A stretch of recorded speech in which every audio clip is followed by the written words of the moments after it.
이 시간 우리에게 주시는 하나님의 말씀은 에스겔 24장 1절에서 14절의 말씀입니다. 하나님의 말씀을 받들어 읽겠습니다. 아홉째 해 열째 달 열째 날에 여호와의 말씀이 내게 임하여 이르시되, 인자야, 너는 날짜 곧 오늘의 이름을 기록하라. 바벨론 왕이 오늘 예루살렘에 가까이 왔느니라. 너는 이 반역하는 족속에게 비유를 베풀어 이르기를, 주 여호와께서 이같이 말씀하시기를, 가마 하나를 걸라. 건 후에 물을 붓고 양떼에서 한 마리를 골라 각을 뜨고 그 넓적다리와 어깨 고기의 모든 좋은 덩이를 그 가운데에 모아 넣으며 고른 뼈를 가득히 담고 그 뼈를 위하여 가마 밑에 나무를 쌓아 넣고 잘 삶되 가마 속의 뼈가 무르도록 삶을지어다. 그러므로 주 여호와께서 이같이 말씀하셨느니라. 피를 흘린 성읍 녹슨 가마 곧 그 속에 녹을 없이 하지 아니한 가마여 화 있을진저 제비 뽑을 것도 없이 그 덩이를 하나하나 꺼낼지어다. 그 피가 그 가운데에 있으며 피를 땅에 쏟아 티끌이 덮이지 않게 하고 맨 바위 위에 두었도다. 내가 그 피를 맨 바위 위에 두고 덮이지 아니하게 함은 분노를 나타내어 보응하려 함이로다. 그러므로 주 여호와께서 이같이 말씀하셨느니라. 화 있을진저 피를 흘린 성읍이여, 내가 또 나무 무더기를 크게 하리라. 나무를 많이 쌓고 불을 피워 그 고기를 삶아 녹이고 국물을 졸이고 그 뼈를 태우고 가마가 빈 후에는 숯불 위에 놓아 뜨겁게 하며 그 가마에 놋을 달궈서 그 속에 더러운 것을 녹게 하며 녹이 소멸되게 하라. 이 성읍이 수고함으로 스스로 피곤하나 많은 녹이 그 속에서 벗겨지지 아니하며 불에서도 없어지지 아니하는도다. 너의 더러운 것들 중에 음란이 그 하나이니라. 내가 너를 깨끗하게 하나 내가 깨끗하여지지 아니하니 내가 내게 향한 분노를 풀기 전에는 내 더러움이 다시 깨끗하여지지 아니하리라. 나 여호와가 말하였은즉 그 일이 이루어질지라. 내가 돌이키지도 아니하고 아끼지도 아니하며 뉘우치지도 아니하고 행하리니 그들이 내 모든 행위대로 너를 재판하리라. 주 여호와의 말씀이니라. 아멘. 우리 시온 찬양대 찬양 은혜를 많이 받았습니다. 감사합니다.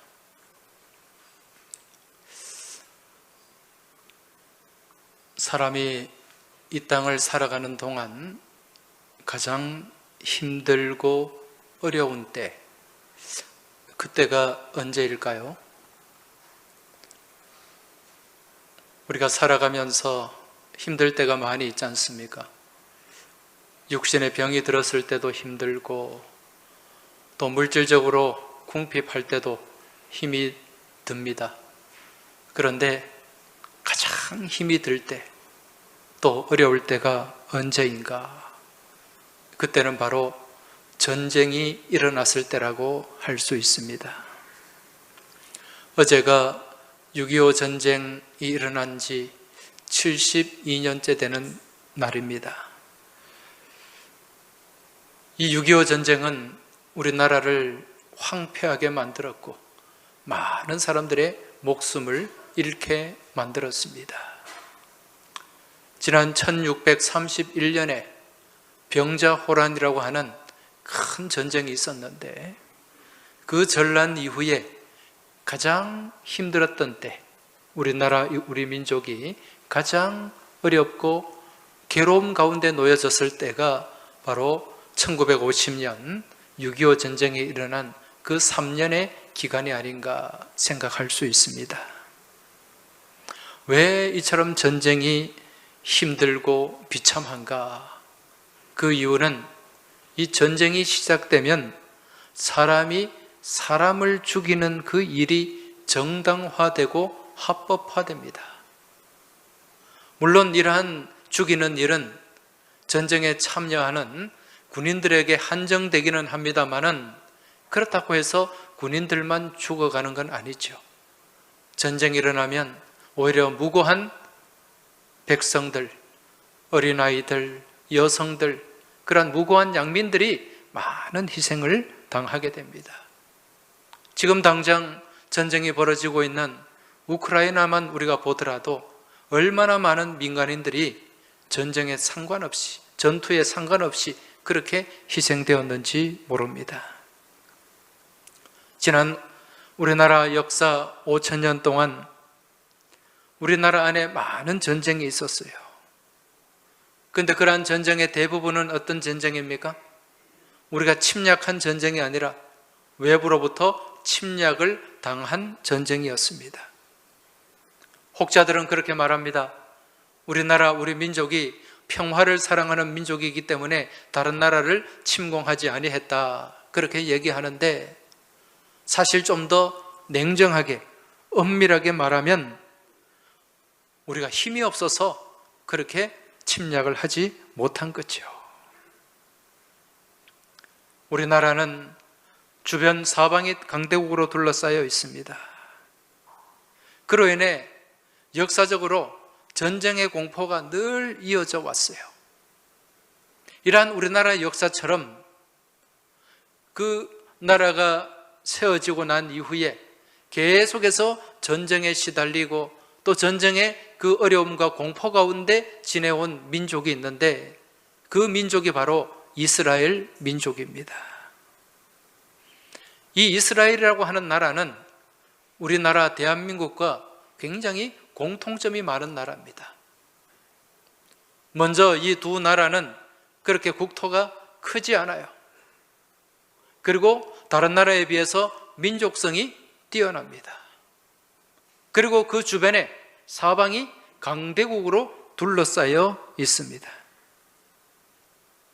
그리고 역사도 우리나라 역사와 이스라엘 역사가 거의 비슷합니다. 우리나라가 지금 반만년의 역사를 갖고 있지 않습니까? 우리나라의 시작을 주전 2333년 그 단군의 시작을, 단군이 고조선을 세웠을 때, 그때 우리나라의 시작으로 봅니다.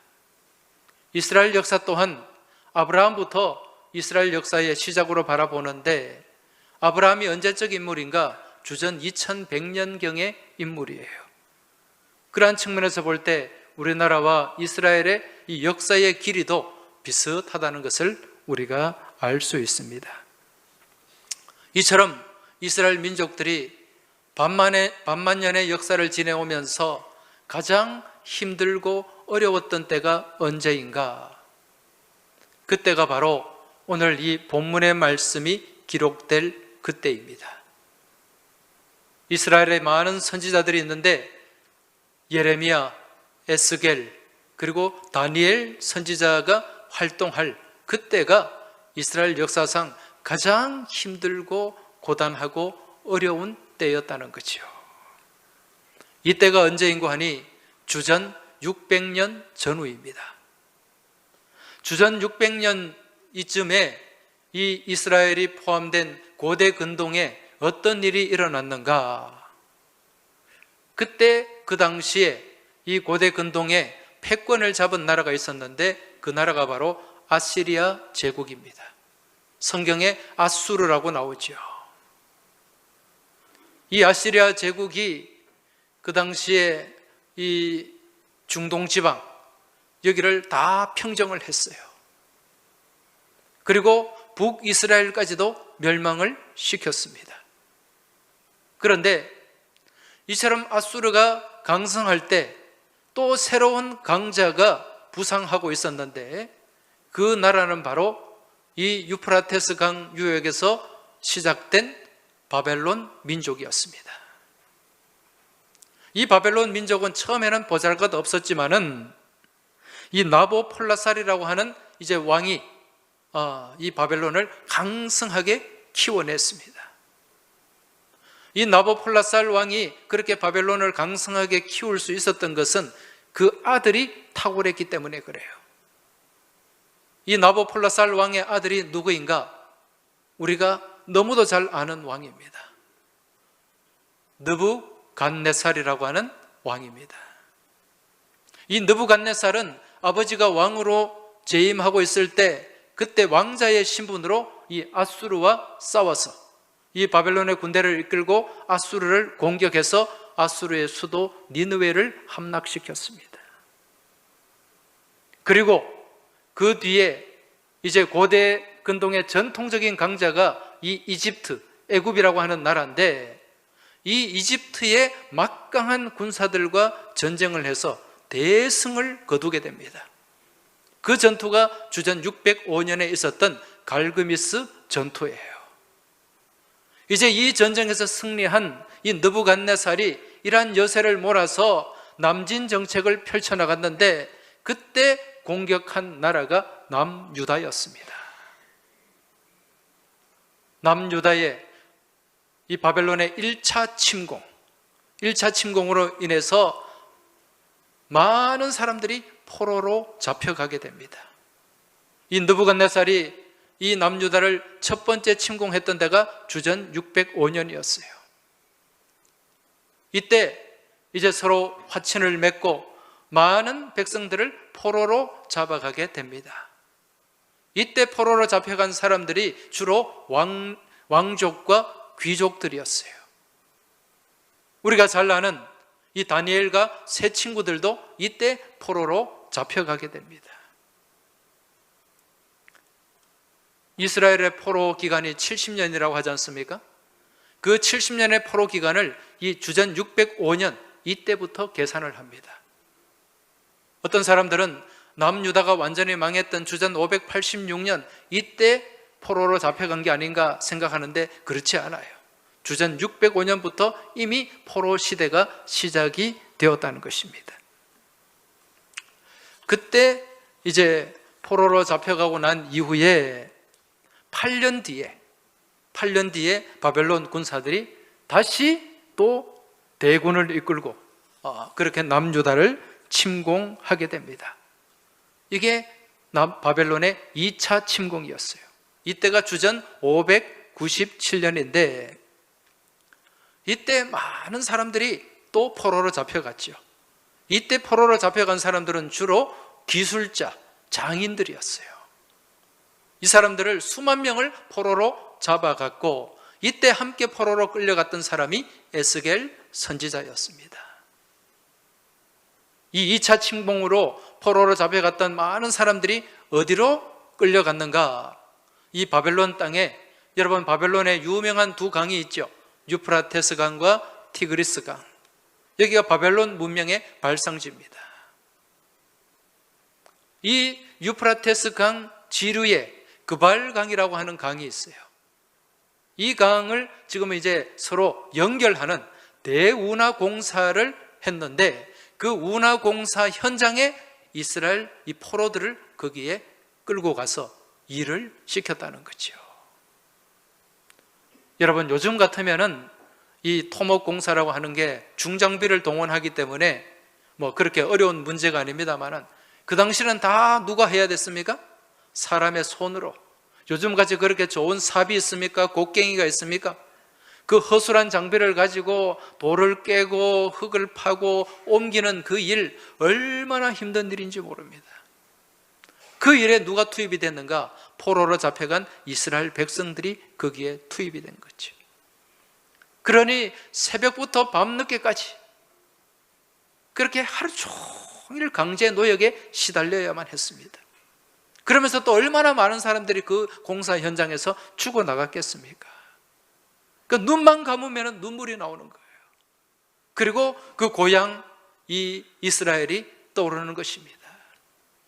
그 당시에 이 히브리의 포로들이 그렇게 눈물 가운데 정말 고통 가운데 하나님 앞에 매달리고 기도했던 그 내용이 시편 137편에 기록이 되어 있습니다.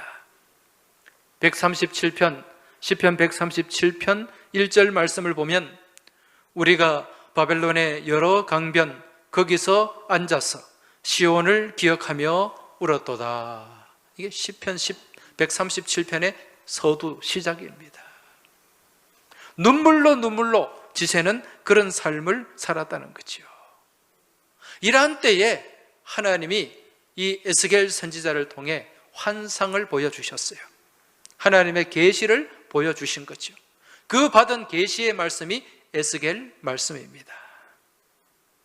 오늘 본문의 말씀을 보면 이 그발 강가에서 에스겔이 또 하나님의 계시를 받게 되는데, 그 받은 계시가 너무도 특별한 날에 그 계시를 받게 됩니다. 무슨 얘기인가 하니 오늘 본문 24절 1절 2절을 한번 보시기 바랍니다. 24장 1절 2절입니다. 아홉째 해 열째 달 열째 날에 여호와의 말씀이 내게 임하여 이르시되, 인자야 너는 날짜 오늘 곧 오늘의 이름을 기록하라. 바벨론 왕이 오늘 예루살렘에 가까이 왔느니라. 자, 여기에 보니까 이 날짜가 나와요. 몇 년, 몇 월, 며칠입니까? 아홉째 해, 9년이죠. 열째 달, 10월 10일. 9년 10월 10일입니다. 이날 지금 하나님이 에스겔에게 이 환상을 보여주시고 말씀을 하셨는데, 이 날이 어떤 날인가? 이 날은요, 에스겔이 바벨론으로 포로로 잡혀온 지 9년 10월 10일째 되는 날입니다. 그럼 이 9년 10월 10일째 되는 날, 이날 예루살렘에, 이스라엘에 무슨 일이 있었는가? 열왕기하 25장 1절 2절 말씀을 한번 보시기 바랍니다.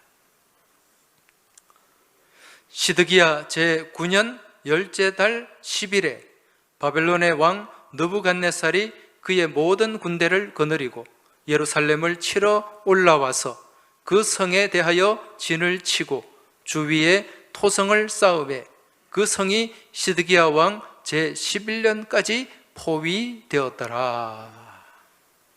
자, 오늘 이 9년 10월 10일, 이날은 어느 왕이 즉위한 지 9년 10월 10일이 되는 날입니까? 시드기야 왕.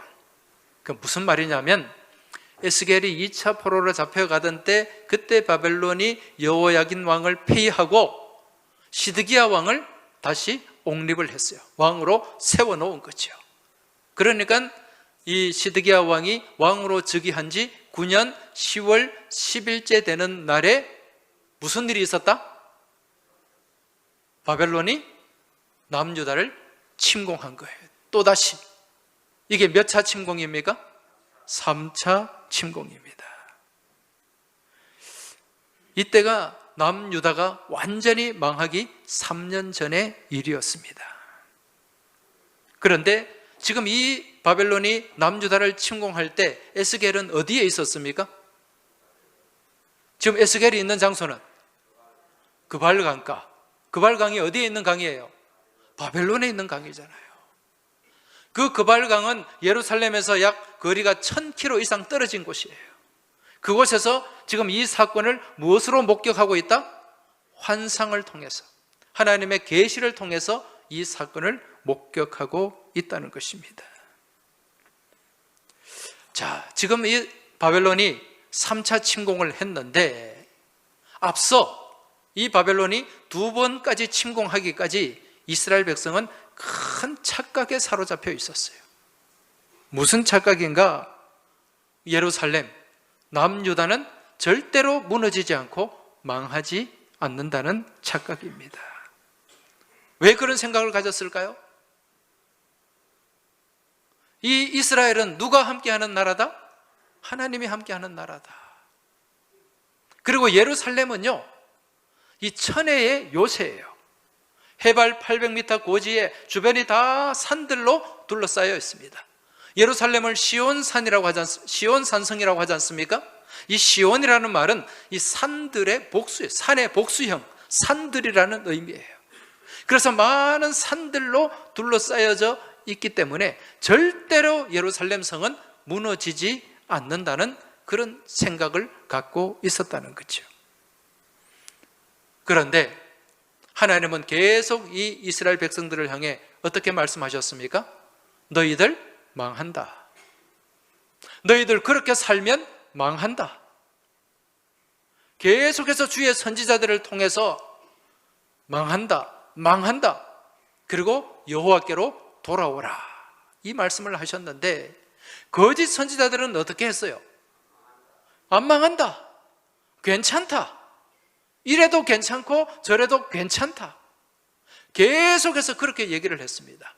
자, 여러분 같으면은 어떤 목소리가 더 듣고 싶을까요? 어떤 목소리가 더 좋을까요? 망한다? 안 망한다? 안 망한다. 안 된다? 괜찮다? 괜찮다. 이스라엘 백성들이 그랬다는 말이에요. 거짓 선지자들이 괜찮다, 이래도 괜찮고 저래도 괜찮다, 안 망한다, 거기에 자기들이 귀를 기울였습니다. 그러나 예레미야 선지자를 비롯해서 많은 이 하나님의 종들은 안 된다, 망한다, 망한다, 그렇게 말씀을, 하나님의 메시지를 선포하니까 예레미야를 구덩이에 집어 던지고 감옥에 가두고 핍박하고 그렇게 죽이려고 하고 그런 일들이 벌어졌던 거죠. 그런데 결국 어떻게 되었습니까?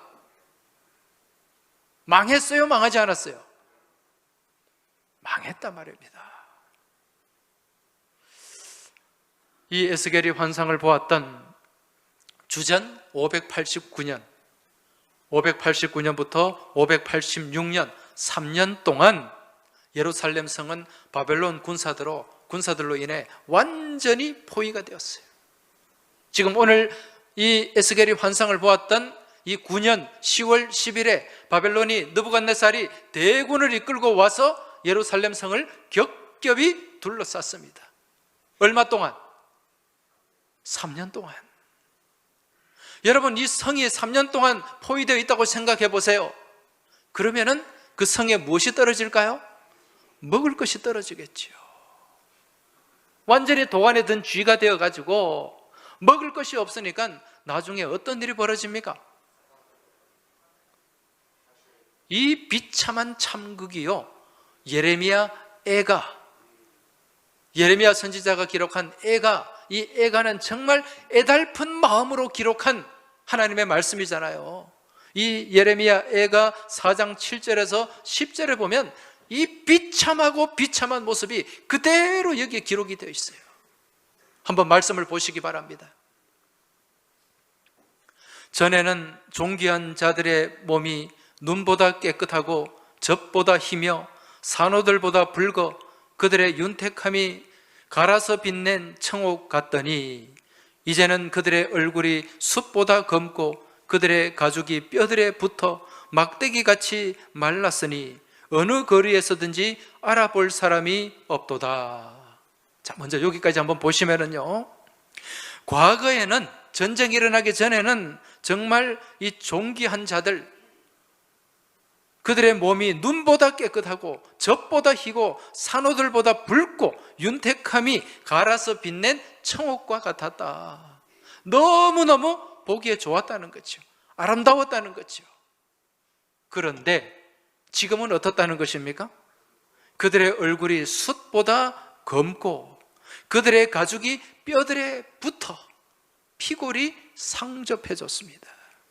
막대기같이 말랐으니 어느 거리에서든지 알아볼 사람이 없도다. 서로가 서로를 못 알아봐요. 너무 사람들이 비참해져가지고.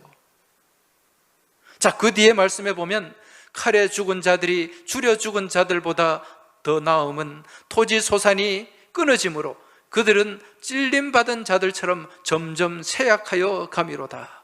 딸 내 백성이 멸망할 때에 자비로운 부녀들이 자기들의 손으로 자기들의 자녀들을 삶아 먹었도다. 여러분, 얼마나 비참한 형국입니까? 여기 보면 자비로운 부녀들, 착한 엄마들이, 그동안 착하게 살았던 이 여성들이 이 굶주림, 이 고통을 견디지 못하고 자기들의 자녀들을 잡아먹었다는 거예요. 이게 지금 예루살렘 성 안에서 벌어지는 참극입니다, 여러분. 상황이 이렇게 되는데도 예루살렘 성이 무너지지 않는다. 무너지지 않는다. 여러분, 이게 맞습니까? 오늘날로 치면은 미국은 절대로 망하지 않는다. 삼성이나 LG나 구글이나 MS는 절대로 망하지 않는다. 여러분, 미국도 망할 수 있습니다. 삼성, 현대, 애플, 구글도 망할 수 있어요. 해 아래 영원한 것은 아무것도 없다는 것을 깨달으시기 바랍니다. 하나님이 손을 보시면은요, 나만 아는 게 없습니다. 미국도 중국이든 여러분, 하나님이 손 보시면 망하게 됩니다. 우리나라도 마찬가지예요.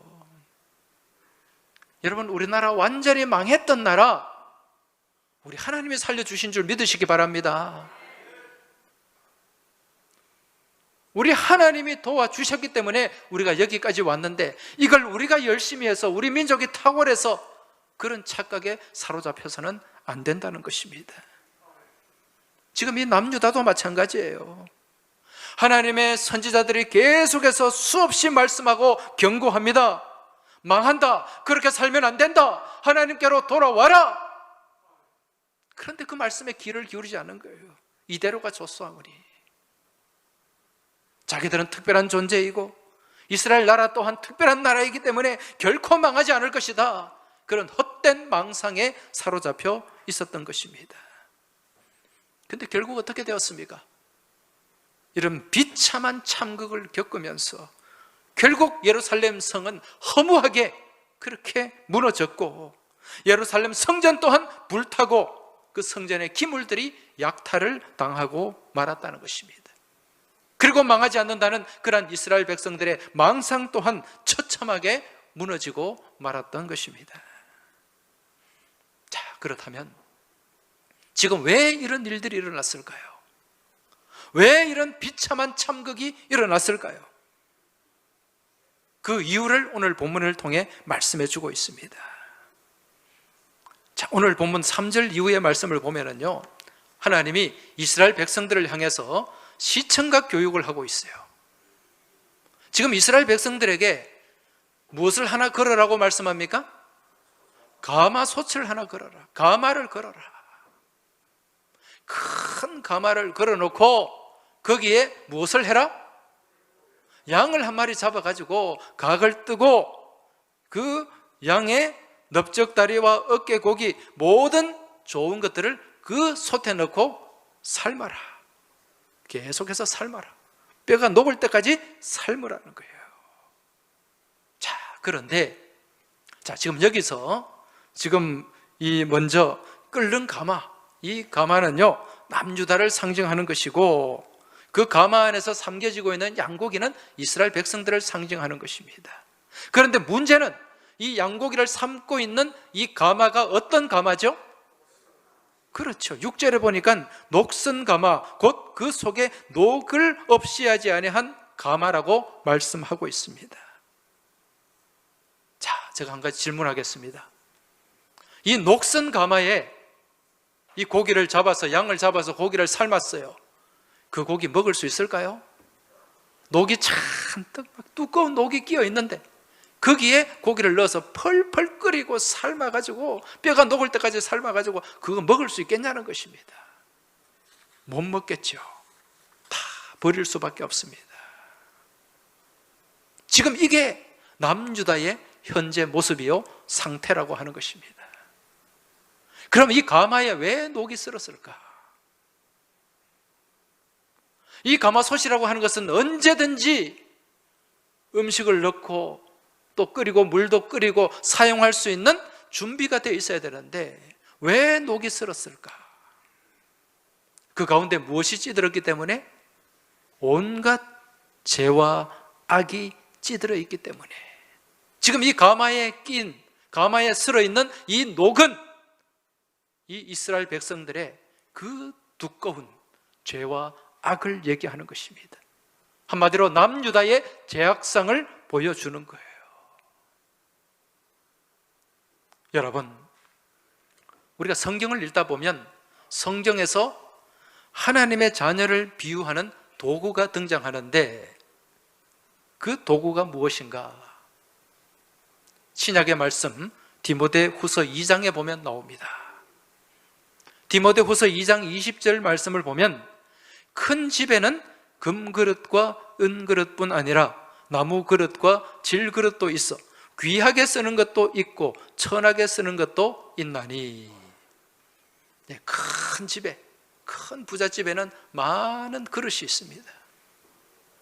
여러분, 그 그릇 중에는 금그릇도 있고 은그릇도 있고 또 나무 그릇도 있고 질그릇도 있어요. 요즘으로 친다면 금수저도 있고 은수저도 있고 흙수저도 있다는 것입니다. 자, 이런 많은 그릇들이 있는데 중요한 것은 금그릇이 중요하냐 은그릇이 중요하냐 이게 아니라는 것입니다. 뭐가 중요하다? 쓰임받을 수 있는 준비됨이 중요하다는 것입니다. 깨끗하게 잘 관리가 되어 있느냐 그렇지 않냐는 거예요. 아무리 금그릇 은그릇일지라도 그 안에 온갖 더러운 오물들이 끼어 있고 더러운 녹이 쓸어 있고 그렇게 더럽게 방치가 되어 있다면 그 그릇 쓸 수 있다 없다? 없다. 비록 천한 나무 그릇 질그릇이라도 깨끗하게 관리가 되어 있으면, 준비가 되어 있으면 그 그릇은 쓰임받을 수 있다는 것입니다. 지금 남유다의 영적 상태, 지금 준비가 안 되어 있는 거예요. 관리가 안 되고 있는 거예요. 엄청나게 큰 가마솥, 그렇게 큰 가마솥이라고 할지라도 이게 관리가 안 되니까 그 안에 녹이 잔뜩 끼어 있고 온갖 더러운 것이 그 안에 다 묻어 있는 것입니다. 그러니 아무리 좋은 고기, 좋은 음식을 하더라도 먹을 수가 없는 거예요. 버릴 수밖에 없다는 겁니다. 이게 지금 남유다의 영적 상태입니다. 자, 그런데 여러분, 이게 진짜 중요해요. 이처럼 녹이 잔뜩 쓸어서 음식도 만들지 못하고 도저히 쓸 수 없는 이 가마를 하나님이 어떻게 하시냐는 것입니다. 자, 여러분, 우리 집에 가마솥이 있어요. 뭐 가마솥 아니라도 집에서 쓰는 솥이 있습니다. 압력밥솥이 있어요. 근데 이게 좀 오래 놔뒀더니 막 녹이 무지무지 많이 쓸어가지고 이거 아무것도 할 수가 없어요. 그런 상황에 놓여졌을 때 우리 주부들은 선택할 수 있는 방법이 두 가지가 있겠죠. 첫 번째는 뭡니까? 그 녹이 쓸어있고 막 그 더러워진 것 어떻게? 버리는 방법이 있어요. 또 한 가지 방법은 이걸 녹을 제거하고 닦아내고, 옛날에 우리 그 놋그릇 많이 썼잖아요. 그거 쓰려면 막 기아장 깨가지고 막 닦아내고, 그 장면에 저는 막 떠오릅니다. 그렇게 막 열심히 수고해서 깨끗하게 새로 청소해서 고쳐서 쓰는 방법. 자, 여러분 같으면 어떤 방법을 선택하시겠습니까? 우리 앞에 계시는 우리 시원 찬양대 앞자리 우리 권사님, 집사님들, 갖다 버리는 게 쉬워요? 닦아서 청소하고 새로 고쳐서 쓰는 게 쉽습니다. 버리는 게 쉽죠. 요즘 같으면 어떻게 하겠어요? 갖다 버리죠. 뭐 새로 사는 게 편하니까. 그런데 우리 하나님은 어떤 분이십니까? 좀 녹이 슬고 더러워지고 오염됐다고 해서 쉽게 내팽개치고 폐기 처분하고 버리는 분이 아니다라는 거죠. 하나님은 어떻게 하시는 분이에요? 닦아 쓰고 기름치고 그렇게 청소해서 새롭게 사용하시는 분입니다. 자, 그럼 하나님이 뭐가 좀 궁해가지고 없어가지고 없이 살아서 그렇게 고쳐 쓰고 닦아 쓰시는 분일까요? 그렇지가 않죠. 이유가 뭘까요? 이 도구에는, 이 솥에는 특별한 의미가 담겨 있기 때문에 그렇다는 것입니다. 여러분, 이 녹슨 가마솥은 무엇을 상징한다 그랬어요? 남유다를 상징한다 그랬습니다. 이스라엘 민족을, 이스라엘 나라를 상징하는 거예요. 여러분, 하나님과 이스라엘과의 관계는 어떤 관계입니까? 언약의 관계잖아요. 약속으로 맺어진 관계지 않습니까? 한번 입장을 바꿔놓고 생각해 보세요. 우리 집에 어떤 특별한 의미가 담긴 하나의 도구가 있어요. 그 안에 뭔가 의미가 담긴, 예를 들어서 내가 결혼하기 전에 남편이 나에게 최초로 선물해 준 그런 선물이다. 이걸 내가 기념품으로 남기고 있다. 근데 그게 시간이 좀 지나서 뭐 좀 더러워지고 좀 오염이 되고 그렇게 되었다고 해서 그걸 쉽게 내다 버립니까? 뭐 그런 사람도 있겠지만은 보통 사람들은 그렇지가 않아요. 그죠? 그걸 또 새로 수리도 하고 닦아내고, 예를 들면은 뭐 결혼식 때 받은 반지가 있잖아요. 예, 그 언약의 반지. 그 반지 좀 더러워졌다고 해서 녹이 슬었다고 해서 이거 못 쓰겠네 갖다 버리지는 않잖아요. 그 다시 또 보석상에 맡겨가지고 새로 닦기도 하고 수리하기도 하고 그렇게 씁니다. 거기에 무엇이 담겨 있기 때문에? 의미가 담겨 있기 때문에, 약속이 담겨 있기 때문에 하나님이 이스라엘 백성들을 포기하지 않은 이유가, 그렇게 더럽게 정말 음란하고 하나님 앞에서 죄를 범하고 온갖 녹들이 잔뜩 끼어 있음에도 불구하고 그걸 폐기 처분하지 않는 이유가 무엇이다? 하나님과의 언약의 관계이기 때문에. 여러분, 오늘 우리도 마찬가지입니다. 오늘 우리와의 하나님과의 관계도 마찬가지라는 거죠. 오늘 이 자리에 나와서 계시는 분들 다 하나님과 어떤 관계입니까? 언약을 맺은 하나님과 하나님 자녀의 관계입니다. 우리는 다 하나님의 양자예요. 양자로 입양된 존재들입니다. 법적으로 우리가 입양되어 있는 거예요. 그렇기 때문에 하나님은 우리를 쉽게 포기하지 아니하신다는 사실 여러분 믿으시기 바랍니다. 만약에 하나님이 우리가 지금 우리의 모습을 돌아볼진데 우리 안에 얼마나 참 많은 죄가 있고 허물이 있습니까? 얼마나 많은 영적으로 녹이 슬어 있는지 몰라요. 그럼에도 불구하고 오늘 이 자리에 우리가 나올 수 있는 것은 하나님이 우리를 특별히 여기시고 특별히 사랑하시기 때문인 줄 믿으시기 바랍니다. 그러한 언약이 없다면 하나님은 진작 우리를 폐기 처분했을 거예요. 다 내동댕이 쳤을 것입니다. 그러나 하나님과 우리와의 관계는 특별한 관계이기 때문에 우리 하나님이 우리를 어떻게 하신다? 고쳐 쓰신다는 거예요. 새롭게 해서 우리를 다시금 사용하신다는 사실을 믿음으로 깨달으시기 바랍니다. 이제 우리 하나님이 오늘 본문 11절에 보면 이러한 녹슨 가마를 고치는 장면이 나옵니다. 11절 말씀 같이 한번 읽어보겠습니다. 가마가 빈 후에는 숯불 위에 놓아 뜨겁게 하며 그 가마에 놋을 달궈서 그 속에 더러운 것을 녹게 하며 녹이 소멸되게 하라. 할렐루야. 자, 이 녹슨 가마를 다시 사용하려면 무엇을 제거해야 된다? 녹을 제거해야 돼요. 깨끗게 해야 됩니다. 제가 이 말씀을 묵상하면서 이 녹슨 가마솥을 어떻게 청소하는가 유튜브에 한번 들어가 봤어요. 들어갔더니 실제로 가마솥을 청소하는 영상이 있더라고요. 그 보니까 일단 가마솥에서 불을 뗍니다. 장작불을. 장작불을 떼고 뜨겁게 해서 거기에 물을 부어가지고 그리고 과탄산 수송가, 정확하게 좀 기억이 안 나는데 그걸 거기에 붓더라고요. 그래서 막 긁어내니까 나중에 이 솥이, 그 더러워진 솥이 깨끗하게 청소가 됩니다. 자, 오늘 말씀에도 보니까 이 녹슨 가마를 깨끗게 하기 위해서 먼저 무엇을 시작하게 하십니까? 불 위에 얹어라. 불을 지피게 하십니다. 10절에 보면 나무를 많이 쌓고 불을 피워, 이 솥에 나무를 쌓고 불을 피워서 솥을 뜨겁게 달구는 거예요. 그렇게 뜨겁게 달구면 거기에 붙어있던 녹이 어떻게 된다? 열을 받아서 떨어지게 되는 거죠. 자, 이 모습을 오늘 우리의 모습으로 한번 바꾸어서 생각해 보시기 바랍니다. 우리 심령 가운데, 우리 삶 가운데 많은 죄와 허물 가운데 녹이 쓸어 있어요. 이 상태로는 우리가 쓰임 받을 수가 없습니다. 하나님께서 다시 우리를 쓰시기 위해서 무엇을 지펴야 된다? 무엇을 지피신다? 성령의 불을 지피신다.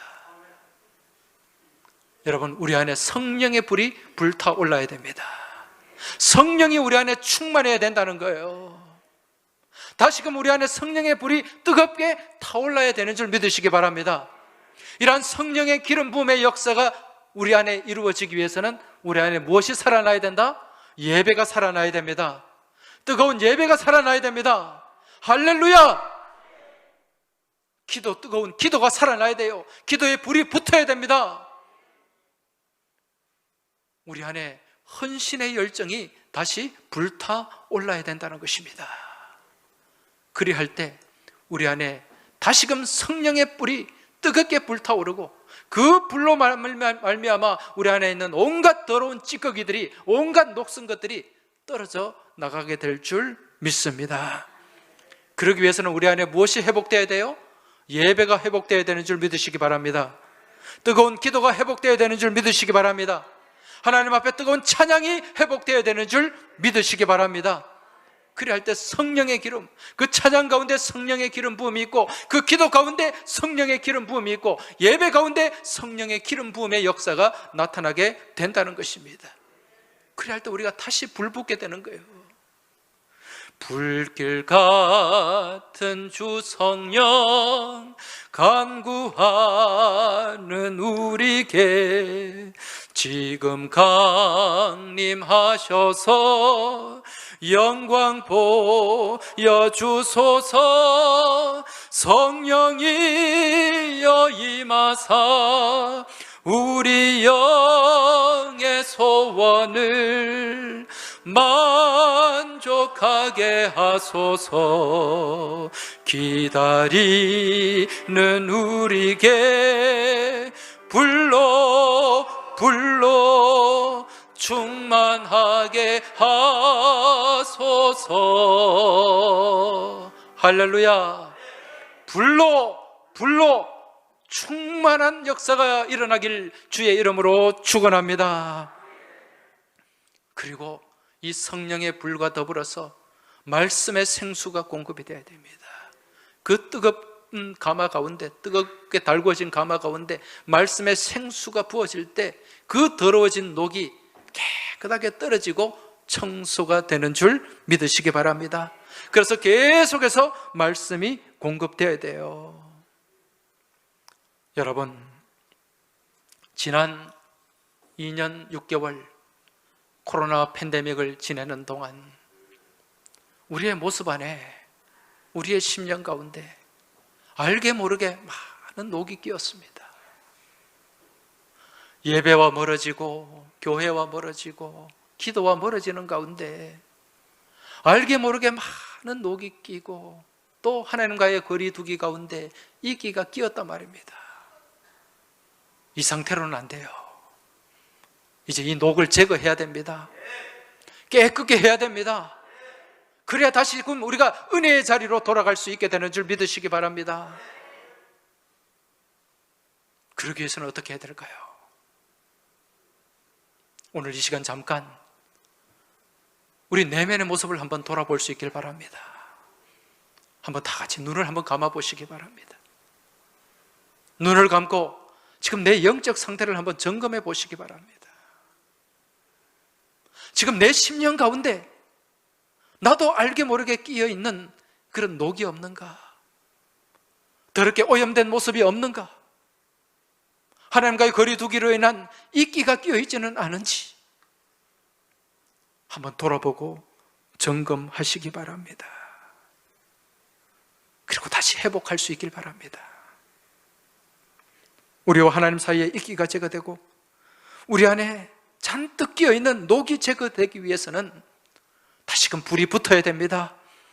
성령의 불이 일어나야 됩니다. 말씀의 생수가 부어져야 됩니다.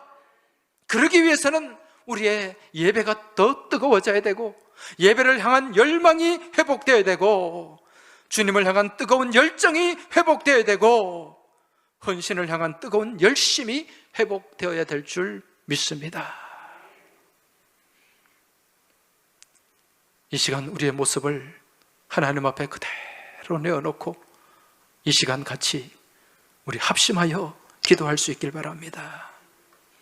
이 시간 잠시 내 안에 끼어있는 더러운 오염된 우리 심령의 모습, 하나님과의 사이에서 낀 이끼들, 이러한 것들이 성령의 불로, 하나님의 생수에, 말씀의 생수로, 성령의 불로 태워지고 말씀의 생수로 씻겨질 수 있기를 이 시간 간구하면서 우리 합심하여 하나님 앞에 통성으로 기도드리겠습니다. 우리 기도드릴 때 주여 한번 외치고 통성으로 기도하겠습니다. 주여! 살아서 역사하시는 아버지 하나님, 이 시간 오늘 저희들의 말씀을 들으면서 이 말씀 앞에 저희들의 심령, 저희들의 모습을 다시금 내어놓고 들여다봅니다. 지난 2년 6개월 동안 코로나 팬데믹 시대를 살아오면서 알게 모르게 저희 심령 가운데, 저희의 삶의 자리 가운데, 저희들의 믿음의 자리 가운데 녹이 끼어있음을 바라보게 됩니다. 이끼가 끼어있음을 바라보게 됩니다. 오염되어 있음을 확인하게 됩니다. 주님, 저희를 불쌍히 여겨 주옵소서. 이 녹을 제거하게 하여 주시고 이 더러워진 이끼들을 다 깨끗하게 제거하게 하여 주옵소서. 성령의 불이 다시 붙여지게 하여 주옵소서. 성령의 불로 태워지게 하여 주시옵소서. 말씀의 생수가 공급되게 하여 주옵소서. 그리하여 예배를 향한 저희들의 열정이 회복되게 하여 주시고 찬양과 기도를 향한 저희들의 열심이 회복될 수 있도록 주님 도와주시고 인도하여 주시옵소서. 살아서 역사하시는 하나님 아버지, 오늘 이 시간 말씀 앞에 저희들의 모습을 있는 모습 그대로 내어놓고 하나님 앞에 엎드립니다. 그리고 저희들의 내면의 모습을, 심령을 돌아봅니다. 알게 모르게 지금까지 2년 6개월의 코로나 팬데믹 기간 동안 하나님과 거리를 두면서 하나님과 저희 사이에 이끼가 끼어있지는 않은지, 저희들 내면에 언제든지 하나님 앞에 쓰임받을 수 있는 믿음의 그릇이 되어야 됨에도 불구하고 그 가운데 녹이 쓸어있지는 않은지, 주님, 저희의 그릇을 깨끗게 하여 주옵소서. 저희의 가마를 깨끗게 하여 주옵소서. 그래야 언제든지 주님 말씀하시면 주님 내가 여기 있사오니 주여 말씀하옵소서, 저를 사용하여 주옵소서 고백하며 나아갈 수 있는 저희들의 믿음의 모습이 되게 하여 주옵소서. 성령의 불로 태워 주옵소서. 말씀의 생수로 씻어 주시옵소서. 그래야 깨끗하게 씻겨지고 준비된 모습으로 우리 하나님께 쓰임받고 영광 돌리는 저희 모두가 되기를 소망하며 우리 주님 예수 그리스도 이름으로 기도하옵나이다. 아멘.